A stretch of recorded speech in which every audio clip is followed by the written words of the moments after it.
Performance-based ideologies says, I am what I do. I am what I have. I must be great, I make money. I must be great, I have a big house. I must be great, I'm pretty. Validation that comes from stuff is never God. And this generation is drunk with this. You can't wear a watch until who made it? You step on the runway, what are you wearing? You got everybody's name on you but your own. Oh, that's a Gucci right there. That's a Saint Laurent right there. You know everybody's name but yours. So if you wear Christian Louboutin and if you wear Gucci, then you must be somebody. No! You cannot have a possession-based understanding of who you are. Give me that job, it'll make me important. Give me that car, it'll make me important. If you weren't important before you got it, you won't be important after you get it. In these days, there's so much emphasis on name brands. We're wearing so-and-so designer shoes, driving a so-and-so car, talking on a so-and-so cell phone. If you're really cool, you got on so-and-so underwear. You can feel good about yourself. We have so many other names on us, we don't know our own name. We're counting on all the name brands to make us feel important. Can I tell you, your name is more important than all those names combined? The difference between you and a name brand is God breathed His life into you. You're a son, you're a daughter of the Most High God. And there's nothing wrong with owning it, driving it, wearing it, but don't let it be the reason you feel good about who you are. If you live possession-based, you have to run from name to name. That's going to wear you out. Why don't you relax? You can't get any more valuable. Whether you're wearing Gucci or Goodwill, whether it's Calvin Klein or Fruit of the Loom, your value never changes. I went to the sporting goods store the other day to buy some new t-shirts to work out in, and practically every one had the manufacturer's name on the front in bold letters. I thought to myself, you want me to buy your shirt and then go around as a billboard for you? Do you need somebody else's name to make you feel good about yourself? Or can you say like Jesus, I don't have to have popularity, possessions, or performance to feel good about myself. I am secure in who I am. Let's go a little deeper. Let's go a little deeper. If enough people like me, then I am. How many people following you on Twitter? I got to get my following up. Let me show you how many people follow me. Do you know Bishop started following? God, Bishop followed me. So I am because of who follows me, who likes me. Performance-based identity. If you base your value on people's support, how much they approve you, then if for some reason they stop doing that, you'll feel devalued. People are funny.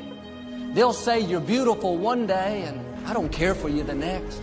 If you don't know who you are without them, then if they leave, you'll be lost. You'll try to find somebody else to tell you who you are. Let your Heavenly Father tell you who you are. Get your value, your approval from Him. He says you're a masterpiece. Somebody may have told you the opposite. Let that go in one ear and out the other. They don't determine your value. Quit letting how people treat you make you feel inferior. Your value came from your Creator, from the God who spoke worlds into existence. You are blue chip stock. If you think of yourself as a blue chip stock, how can they downgrade you? You can't downgrade me. So what does it matter to me what they do? Too often we base our value on how someone is treating us, how successful we are. The problem is all of those things can change. If you're basing your value off of your achievements, how much you make, what you drive, then if something happens and you don't have that position, then your value will go down. And some people don't feel good about themselves. They're not where they thought they would be. They're basing their value on their performance. Here's the key. How someone treats you doesn't change your value. What they say or do doesn't lessen who you are. You can buy a bigger house, drive a better car, but that doesn't make you any more valuable. You were already valuable when you had the small apartment and no title behind your name. You can be a stay-at-home mom raising your children. You may not have the influence of the CEO, but you have the same value. Your value comes from your Creator. You have royalty in your blood. But the enemy works overtime trying to devalue us, comparing your life to somebody else's, thinking you'll feel good about yourself when you catch up to them.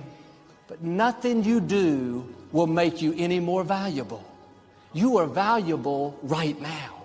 You weren't mass-produced. God made you unique. Start carrying yourself with confidence. You have been fearfully and wonderfully made. Jesus was led by the Spirit into the desert. He'd been out there for 40 days and hadn't eaten anything.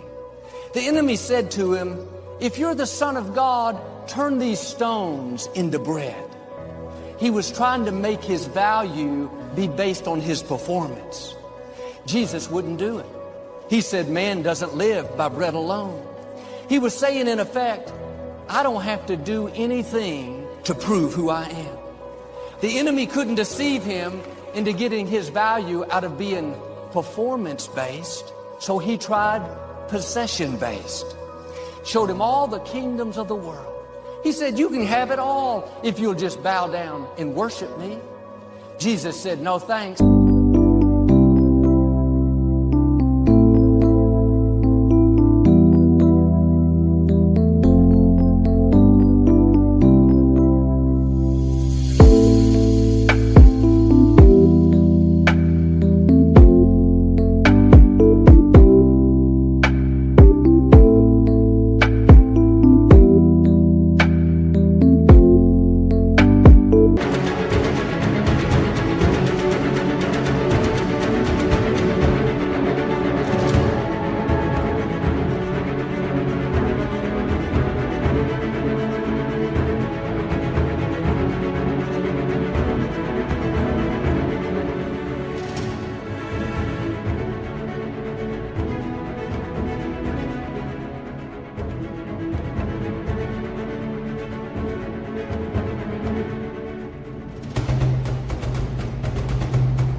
I don't have to have what you think is important to feel good about who I am.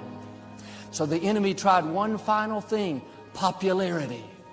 He took Jesus to the highest place in the temple. He said, "If you're the Son of God, jump off this building. You said your angels would protect you." He was trying to get Jesus to show off. Jesus said it again. I don't need popularity. I don't need performance to feel valuable. I know who I am. And a lot of people live in a proving mode.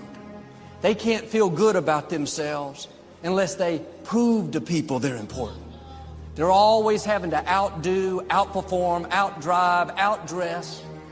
It's very freeing when you realize you don't have to impress people. It takes a lot of energy to compete, to impress. Get off that treadmill. You're working hard but not going anywhere. You don't have to prove anything. Let me show you something. I'm teaching just do it. And yet,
criticizing doing it to define who you are.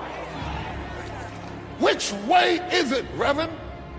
Do I do it or not do it? The problem is not about doing it, it is why you do it.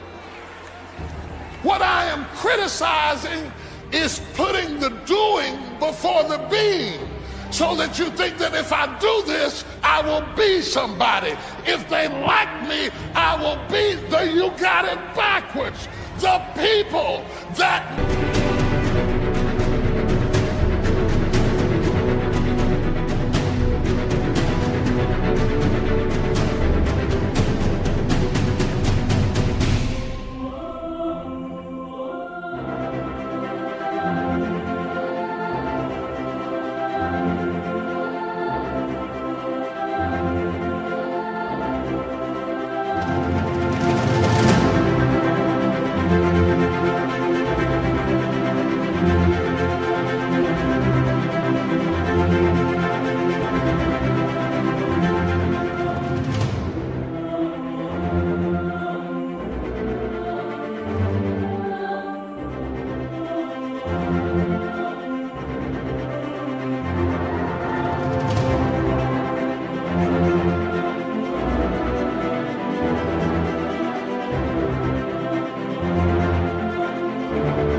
their God shall be, and then do.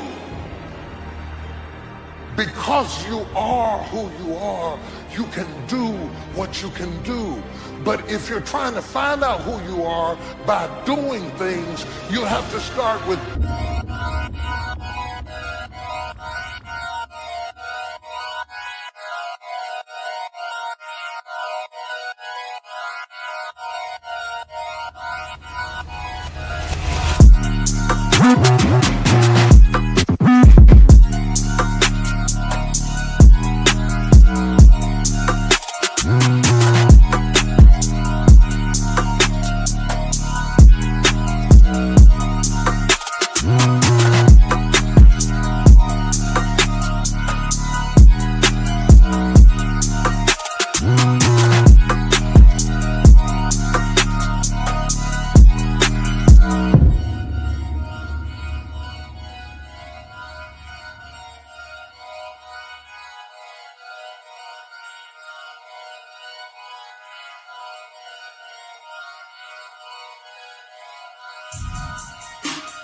being, because the difference between the two determines the direction of your destiny.